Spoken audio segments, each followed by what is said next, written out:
and leakage in the implementation of the ALS programs. We would like to affirm and thank the people of the FCF Minerals, Rondonu Quezon Nueva Vizcaya, headed by the Community Relation Officer, Ma'am Melanie, Ma'am Jo, and Crisanta. And of course, I would like to thank also my mobile teacher, Jonar de la Cruz and Adalci, Lufo, Laguna.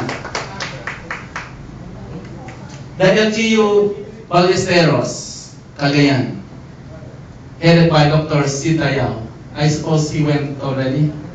Okay. Mr. Paul Gimahin. I'm very. Mr. Vic Palilio. Corillo, I'm sorry. And the LGU representative, Mr. Alan Rante.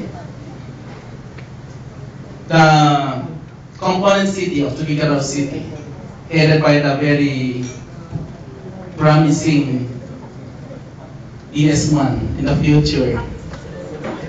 Together with her, the mobile teachers and coordinators of Tuguegarao City.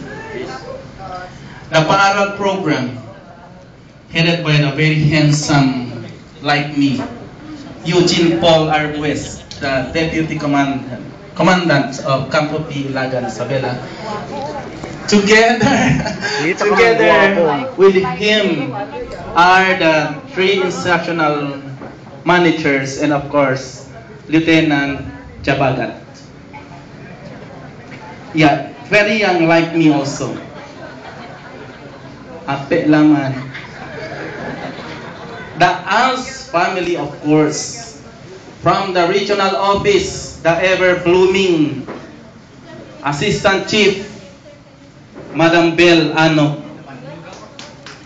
The Education Supervisor 2, who will work 24/7, Madam Claire, Sir Virgilio, Sir Danny, and the 2 staff. 25/7. The Education Program Supervisor 1, my counterparts, Ma'am Elsa,